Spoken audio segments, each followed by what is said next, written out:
messieurs, bonsoir. Bienvenue dans votre journal. Dans l'actualité de ce 28 janvier, Lizane mise en examen après 48 heures de garde à vue. La dame de cœur des mariages chinois est le personnage central d'une affaire sensible qui ne fait que commencer. Interview exclusive dans ce journal. 1h15 au lieu de 58 minutes. Le ras-le-bol des usagers de la ligne Tours-Paris. Samedi, ils étaient plus d'une centaine à manifester contre l'allongement du temps de trajet. Quel est réellement l'état du trafic entre Tours et la capitale? On fait le point ce soir. En sport, le Tour FC sur une pente dangereuse après s'être incliné face à Nantes 3-1 ce week-end. Il va falloir se maintenir au classement. On revient sur cette rencontre à la fin de cette édition et la réaction du défenseur Julien Sépou. 48 heures de garde à vue et mise en examen. Lizane, la dame de cœur des mariages chinois, s'exprime ce soir. 3 chefs d'inculpation ont été retenus contre elle. Prise illégale d'intérêt, abus de biens sociaux et recel de détournement de fonds publics. Mais la véritable question qui pourrait poindre ces prochains mois est celle-ci. Si Lizane tombe, qui pourrait tomber avec elle? On tente d'y voir plus clair avec Florent Carrière. C'était humiliant, c'était garde à vue. La question, ils ont 36 pages de questions, mais je pense que ce n'est pas la vraie question. Lizane ne digère toujours pas ses 48 heures de garde à vue à répondre aux questions des enquêteurs de la police judiciaire d'Orléans. Au cœur de l'affaire, les fameux mariages chinois organisés par la mairie de Tours.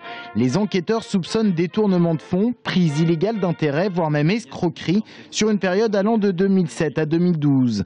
Et de s'intéresser d'abord à la double casquette de Lizane. De 2007 à 2011, elle est en même temps chargée de mission au cabinet du maire, salaire mensuel 3 500 € net, mais également gérante de fait de la société Time, le Lotus Bleu, cette même société qui organisait les mariages, un contrat de plus de 700 000 €. Aujourd'hui, Lizane se défend et contre-attaque. À ce sujet-là, vous savez qu'il y a un patron, vous savez, Jean Germain, donc c'est Jean Germain qui donne toutes les instructions de tout ce que j'ai fait. La rémunération n'a pas été volée.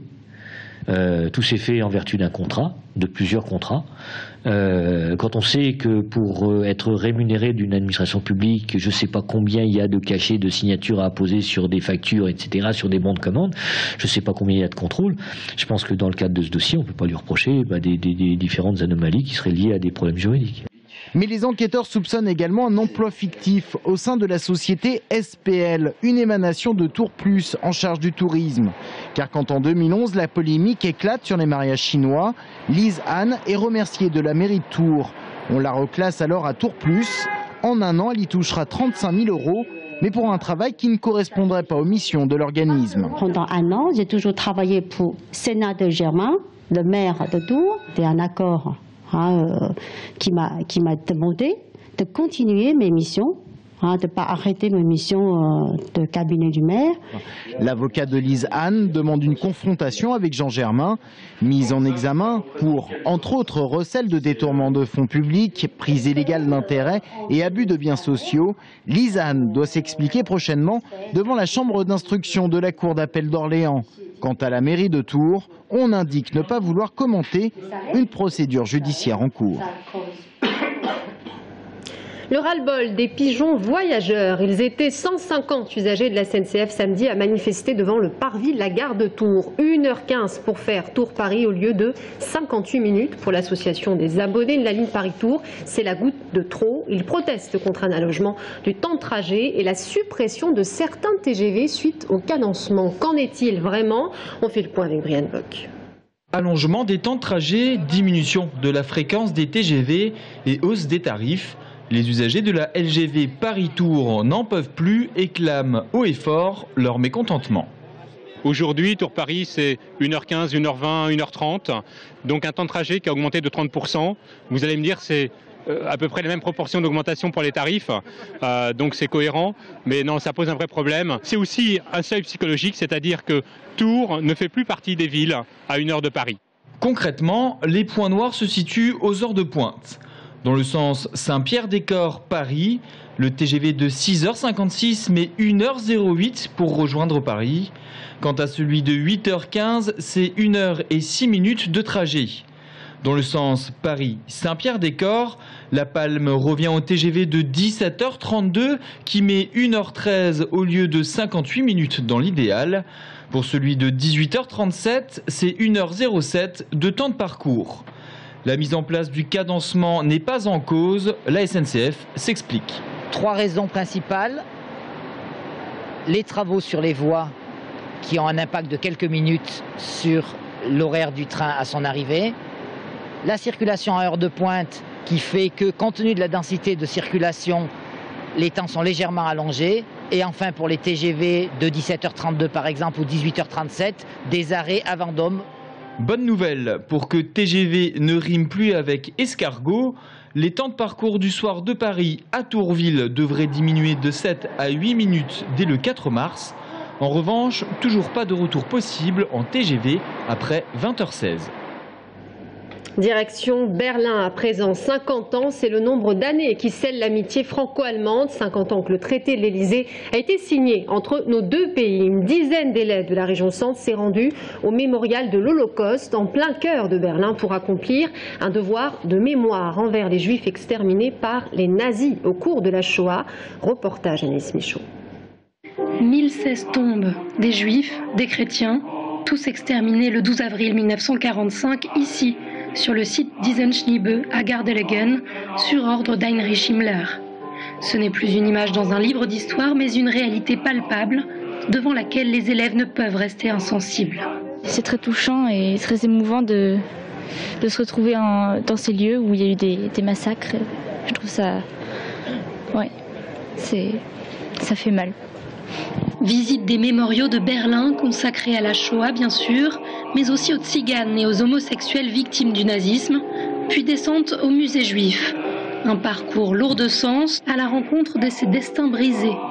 Et 70 ans après, les jeunes se voient comme les gardiens d'un souvenir à transmettre. J'ai aucune personne de ma famille qui était juive et qui a été touchée par la guerre directement. Mais j'aime beaucoup l'histoire et disons que pour moi c'est comme un devoir de mémoire de venir ici et d'en savoir davantage sur ces populations.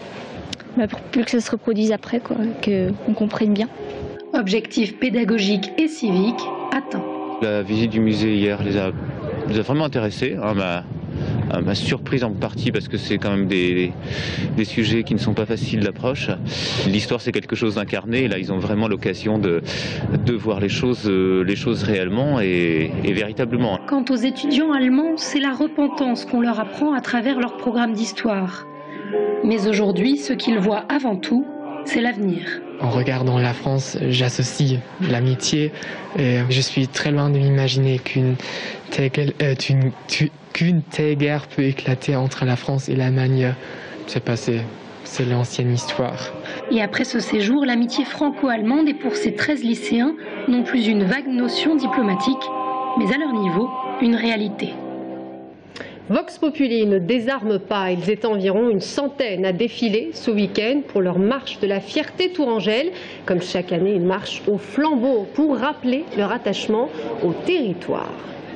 On passe à l'actualité sportive. Le Tour FC s'est incliné face à Nantes 3-1 pour cette 22e journée de Ligue 2. Les Nantais qui sont donc à la tête du classement. Vous le voyez, le but de Bergogneau sur pénalty à la 62e minute. Les hommes de Blacard se retrouvent donc à la 14e place. On écoute le défenseur Julien Sékou. À 2-1, on sentait qu'on pouvait faire quelque chose, qu'on pouvait revenir, mais c'était compliqué après 3e but. C'était presque fini, le temps réglementaire était écoulé, donc c'est dommage d'en prendre 3 encore. Il y avait la place, après moi j'en ai une, Christian en a une, on peut inverser la tendance. Mais collectivement, je pense qu'on a été bon. On a été bon malgré la défaite. Il faudra se servir de ce match et il faudra être plus réaliste offensivement et défensivement. Et la suite s'annonce déterminante pour le Tour FC qui rencontre Châteauroux vendredi soir. En basket, l'ADA retrouve le chemin de la victoire pour cette 18e journée de National 1. Elle s'est imposée face à Challans 70-64. Il était temps, après 3 défaites, il se place donc en 9e position avec 29 points. Prochain match direction Angers. Et puis en volleyball, le Tour volleyball échappe à la défaite de justesse. Cela aura été un match particulièrement rude contre Ajaccio. Blessure pour certains, manque de repos pour d'autres. Les Corses ont mené le jeu pendant une bonne partie du match. De retour en Ukraine, après leur retour en Ukraine, l'énergie est en berne. L'énergie des joueurs est en berne et ça s'est ressenti pendant ce match. Et puis ils sont mignons et ils vous ont fait craquer. À Montlouis-sur-Loire, le salon des chiots ce week-end a ameuté de nombreux visiteurs. 400 chiots à vendre, une vingtaine d'éleveurs. Certains se sont laissés attendrir, comme vous le remonte ce reportage de Brian Bock. Regardez. Fox Terrier, Jack Russell ou bien Bébé Labrador. Dans ce salon du chiot à Montlouis-sur-Loire, plus d'une trentaine de races différentes étaient présentées par des éleveurs professionnels de toute la France. Et pour les visiteurs, même les simples curieux, la tentation de repartir avec un chien n'est pas vraiment loin. Peut-être, ou pas. C'est possible. Non, je vais pas céder. Je vais pas céder. Non. Même si la tentation est grande, l'achat d'un chien représente un engagement et demande au maître beaucoup de disponibilité. Nourriture, frais vétérinaires, vaccins, un chien, c'est aussi un investissement à long terme. Les éleveurs restent donc attentifs au devenir de l'animal au moment de l'achat. Il y a des gens qu'on ne sent pas du tout et on a des questions, je pense chaque éleveur a des petites questions à poser pour se renseigner déjà s'ils ont une maison, s'ils sont en appartement, s'ils travaillent toute la journée. C'est pas une peluche qu'on achète, c'est un animal, c'est quelque chose qui vit et qui doit être bien soigné. Pour certains, le pas est fait, achat impulsif ou achat réfléchi, ils ont tout simplement craqué. On était venus visiter, voir juste pour regarder. Puis on a craqué pour le petit chien. Là, je suis super contente, quoi. J'ai fait 36 fois le tour, je suis revenue 3 fois. La 3e fois, j'ai craqué, j'ai enfin prise, quoi. Donc voilà, c'est ma petite Irma. Comblés, les heureux maîtres repartent avec leurs nouveaux compagnons. Selon la race, le prix d'un chien d'éleveur varie de 300 à 1800 €. Et c'est ainsi que s'achève notre journal. Merci à tous de nous avoir suivis. Dans un instant, les fonctionnaires dans la rue ce jeudi. On en parle avec Paul Agar, secrétaire départemental FSU SNUPP. À tout de suite.